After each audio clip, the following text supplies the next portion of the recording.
des rumeurs comme quoi l'opposition va déposer une motion de censure pour remanier votre gouvernement. Le remaniement du gouvernement n'a rien à voir avec l'affaire.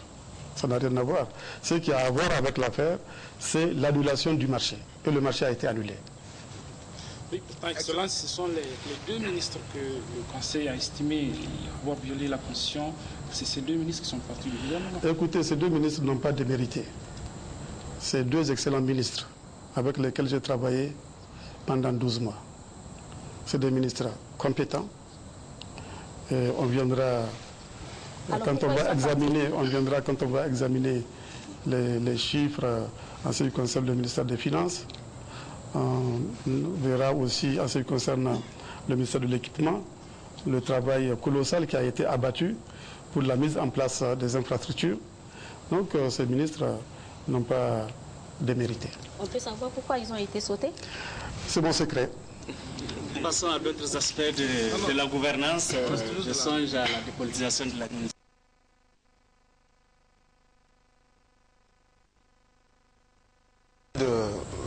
De démocrate, de respect de la loi, qu'est-ce qui va être réservé? Quel est le sort qui sera réservé à ces deux ministres? Allez-vous demander leur mise en accusation ou bien allez-vous attendre que l'opposition le fasse? Non, je pense que les deux ministres l'exécutif joue son rôle. La justice a son rôle à jouer. Mais je ne pense pas que ce problème-là puisse être perçu comme vous le percevez. Une question sur la dépolitisation de l'administration que le président a proposé. Oui, mais avant de poser la question sur la dépolitisation de l'administration, vous avez promis de rompre avec cela. Je voudrais quand même en 2 mots que vous reveniez sur l'incendie, les résultats de l'incendie au niveau du ministère de la Justice. Ils ont été promis pour la fin du mois de janvier. Nous sommes le 6 avril. Est-ce que ces résultats sont là? Les résultats, pour l'instant, je ne les ai pas. L'enquête suit son cours. Quand l'enquête sera finie, j'aurai le rapport et vous en serez informés. Alors, sur la question de la dépolitisation de l'administration, vous avez promis de rompre avec cela et l'exclusion. Mais dans la réalité, Excellence, la majorité des nominations qui ont été faites jusqu'ici, aussi bien pour les postes techniques que politiques, ces nominations elles ont concerné plutôt les membres de votre parti ou de ceux des partis qui vous ont soutenu, les partis de la majorité, je voudrais dire. Oui. Ou des proches des responsables de ces partis? Oui, ça fait partie de mes promesses. La lutte contre l'exclusion, la dépolitisation de l'administration. Et j'ai promis cela parce que j'en avais souffert.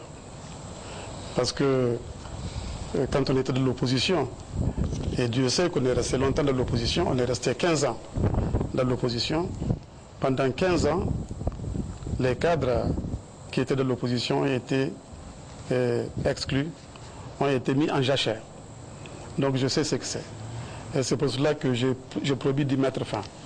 Et il me semble que j'ai fait de mon mieux pendant cette période.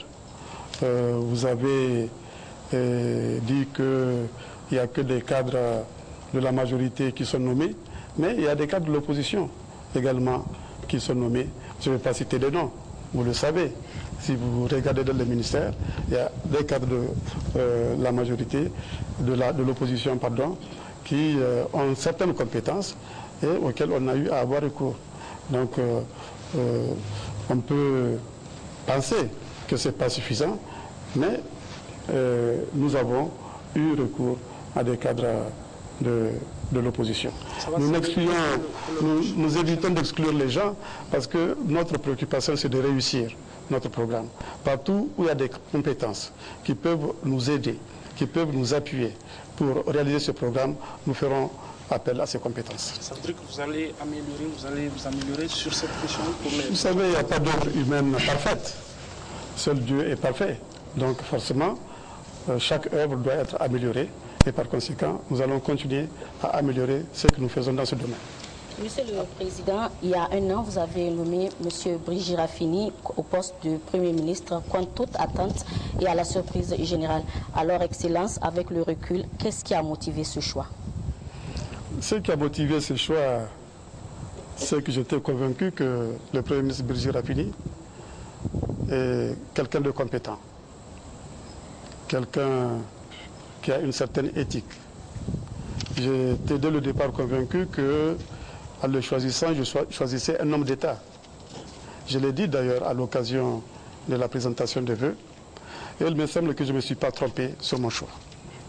Nous allons revenir sur le bilan pour prendre... On va peut-être insister là-dessus, Monsieur le Président. Oui, juste après, laissez d'abord écouter, il y a des téléspectateurs qui nous suivent et certains ont déjà eu à réagir. Nous allons prendre une question d'un acteur de la société civile, en l'occurrence Idé Jarmakoy. Nous l'écoutons.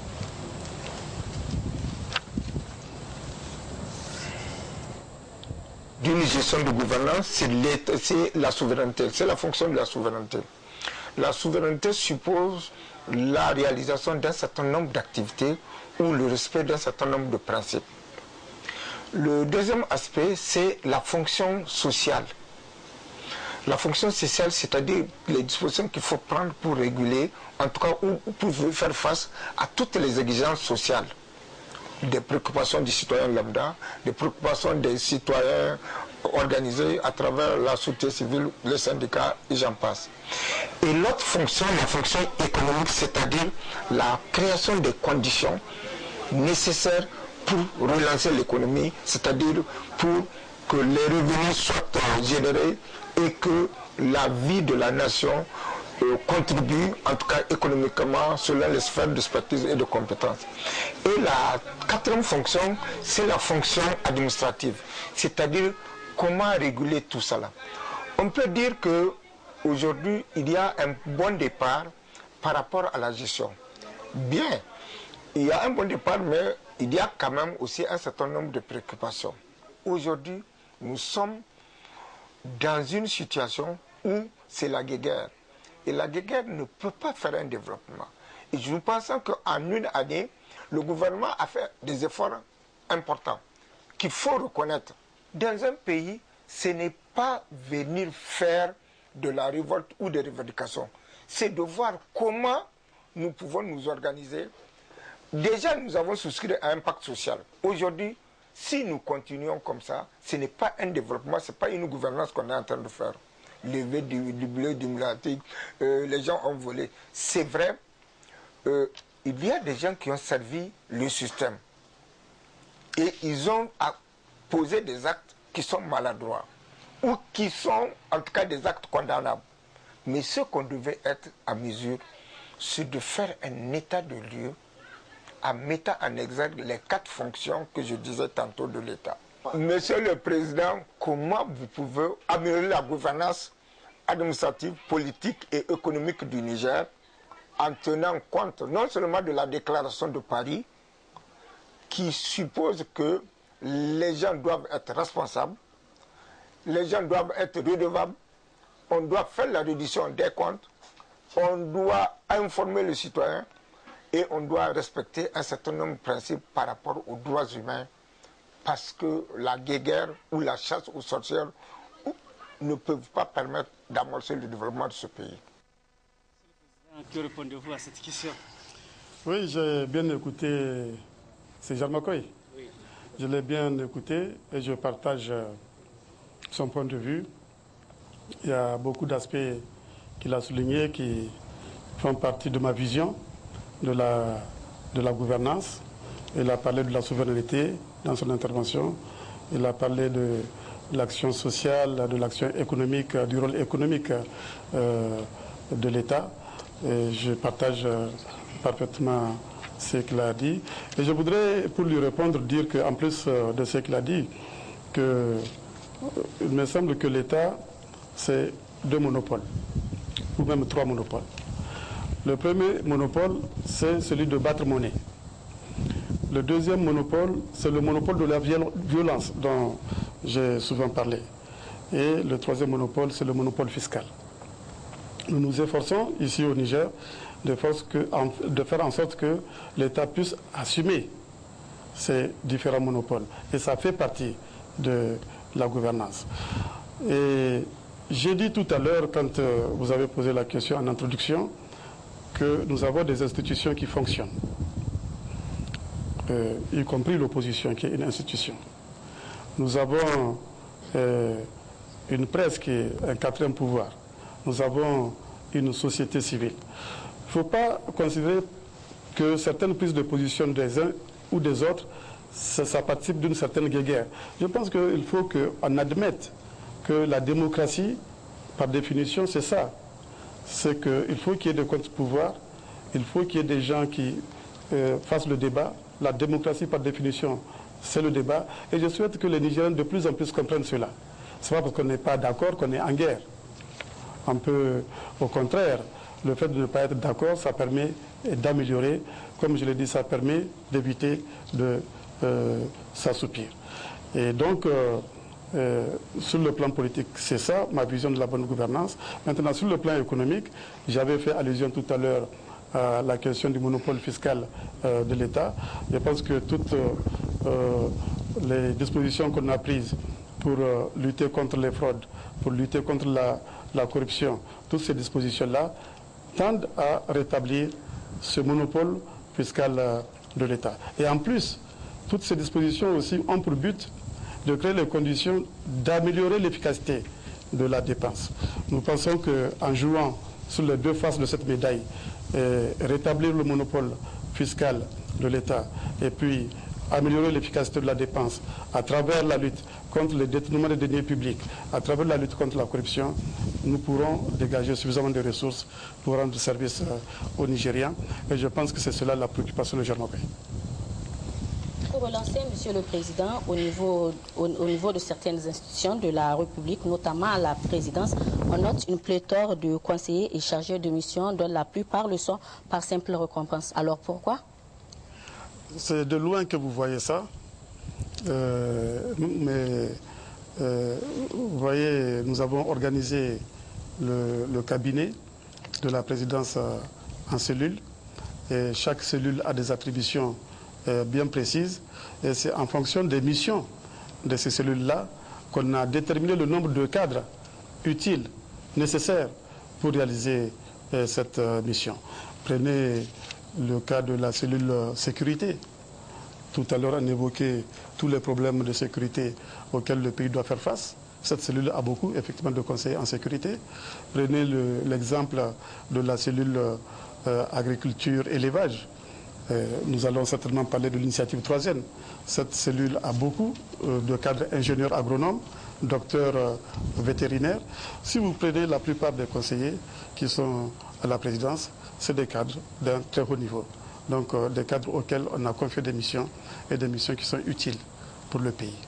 Monsieur le Président, est-ce que ce n'est pas parce que peut-être beaucoup de grands dossiers sont attachés à la présidence de la République? Non, le gouvernement a tous les dossiers. La présidente de la République peut les étudier, mais essentiellement, c'est au niveau du gouvernement que les dossiers sont traités. Mais le cabinet du président doit aussi être capable d'informer le président, puisque si d'un côté le gouvernement s'est réuni en conseil de cabinet, par exemple, avant le conseil des ministres, mais le conseil des ministres prend des décisions. Il faut que le président prenne des décisions en conseil des ministres en connaissance de cause. Et ce sont ses conseillers qui l'informent, qui lui font des analyses sur toutes les questions afin de l'éclairer en vue de mieux le préparer à prendre les décisions en conseil des ministres ou même en dehors des conseils des ministres. Excellence, nous allons parler de vos relations avec les institutions. Nous avons évoqué 2 points. Est-ce que vous pouvez nous dire en 2011 combien de fois vous avez rencontré les chefs de file de l'opposition? Je n'ai pas le chiffre exact en tête. J'aurais voulu vraiment le rencontrer tous les mois. Mais il se trouve qu'il peut arriver qu'il voyage, qu'il ne soit même pas à Niamey. Il peut arriver aussi que moi-même je sois absent de Niamey. Mais cette tradition qui a été initiée par le précédent président de la République et moi-même, rappelez-vous, en janvier 2006, c'est une tradition à laquelle je tiens tout particulièrement, parce que cela participe de l'apaisement de la vie politique. C'est important que le climat politique soit un climat civilisé. Cela est une preuve, je crois, de la maturité politique de la classe politique, puisque c'est connu En ce qui concerne le peuple nigérien a une grande maturité politique. Il l'a prouvé à l'occasion de beaucoup d'élections. Maintenant, il faut que la classe politique elle-même fasse preuve de cette maturité. Et je pense que ces rencontres-là montrent bien qu'en dépit des différences, il n'est pas interdit de se rencontrer, il n'est pas interdit d'échanger, de parler. On peut ne pas être d'accord, mais c'est bon de débattre. Alors pourquoi son cabinet prend du temps? Officiellement, pourquoi on n'a pas installé le cabinet du chef de file de l'opposition? Vous avez raison, ce cabinet va être installé très prochainement. Pour continuer, toujours dans le sens des relations avec les institutions, Monsieur le Président, vous avez dit que le Niger a besoin d'institutions fortes. À votre arrivée au pouvoir il y a un an, on a promis une révolution dans le domaine de la justice. Est-ce que notre justice a véritablement changé depuis que vous êtes là? Est-ce que ce changement s'est opéré dans le sens de son indépendance, de son fonctionnement et même de sa crédibilité? Absolument. En ce qui concerne l'indépendance de la justice est totalement indépendante. Et nous allons très prochainement tenir la réunion du Conseil supérieur de la magistrature pour lancer un certain nombre de réformes afin d'améliorer encore le fonctionnement de notre justice. Vous savez, moi j'ai toujours dit que la justice doit être rendue au nom du peuple. J'ai parlé tout à l'heure de la justice déléguée et j'ai parlé de la fin de la justice du prince, de la justice retenue. Et désormais, au Niger, et c'est de plus en plus le cas, les magistrats ne doivent obéissance qu'à la loi. C'est ça le sens de leur indépendance. Et de plus en plus, on s'efforcera de faire en sorte qu'il en soit ainsi.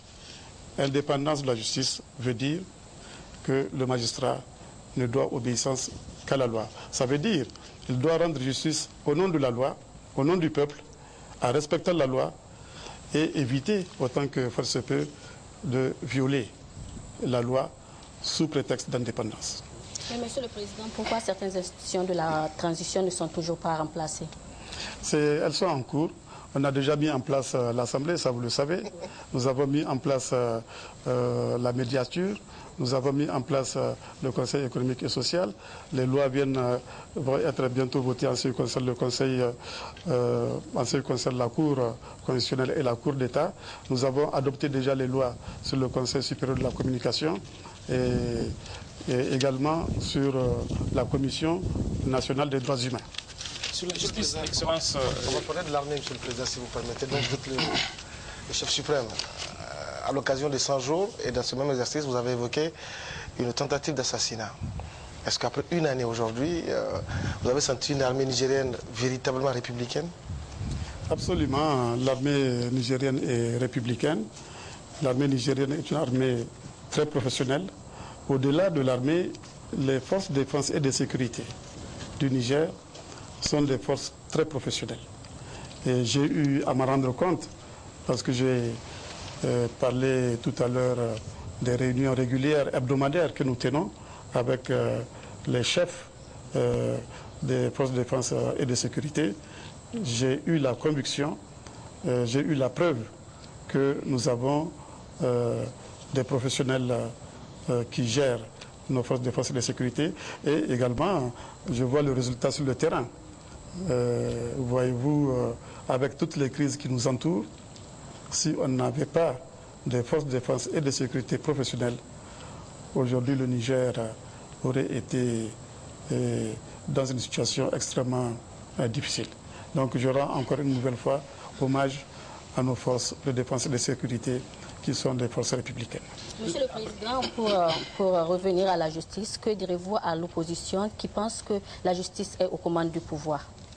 Non, mais l'opposition joue son rôle, comme je l'ai dit. Vous dites que l'opposition dit que c'est la justice qui est aux commandes du pouvoir. On a un pouvoir, une république des juges. C'est ça que veulent dire nos... Ou bien qu'est-ce que vous voulez dire? Que tous les juges sont sous les commandes du pouvoir. Ah, non, les juges sont indépendants, je l'ai déjà dit. Je suis obligé de vous le répéter. Mais c'est à aucun moment, personne ne pourra apporter des preuves que les juges sont soumis à l'exécutif. Moi, je peux apporter des preuves que la justice est indépendante. Oui, Excellence, quand même, le Saman a deux sorties. Vous a interpellé, le Saman, c'est le syndicat autonome des magistrats du Niger. Il vous a interpellé à deux reprises par rapport au comportement de deux responsables, deux ministres précisément, qui, selon ce syndicat, jettent du discrédit sur des décisions de justice. Les deux responsables, c'est votre directeur de cabinet et le ministre des Affaires étrangères. Mais vous savez, moi je respecte toutes les opinions. Le Saman a son opinion, j'ai la mienne. Maintenant, pour le reste, le débat peut continuer. Vous n'avez pas fait suite à cette interpellation des magistrats? Il n'y a pas de suite à faire à cette interpellation. Le Saman a son opinion, j'ai la mienne. Monsieur le Président, ce n'est pas une opinion, c'est une accusation. On dit ingérence de l'exécutif dans le judiciaire. Non, l'exécutif ne s'ingère pas dans le judiciaire.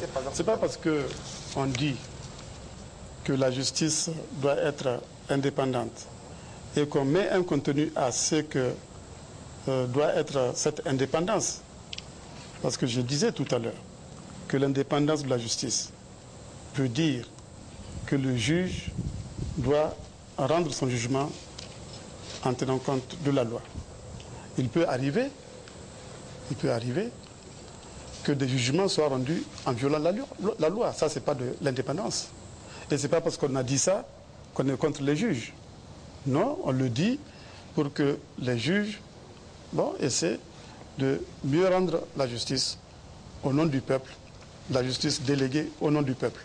On ne critique pas les juges. Et je ne pense pas que les ministres auxquels vous avez fait allusion aient critiqué la justice. Ils ont donné un certain nombre d'indications, une certaine vision qu'ils ont de l'indépendance de la justice, qui est la vision vraie de l'indépendance de la justice. Le juge ne fait pas ce qu'il veut. Le juge ne rend pas des jugements en violant la loi. Le juge est soumis à la loi comme tout le monde. Tout à l'heure, j'ai donné l'exemple de l'État, qui lui-même, quand il est condamné, il s'exécute. C'est la même chose. La justice indépendante, c'est la justice qui doit être rendue conformément à la loi, ou non en violation de la loi. Monsieur le Président, après cette série de questions sur la gouvernance, nous allons passer à la politique étrangère. À ce sujet,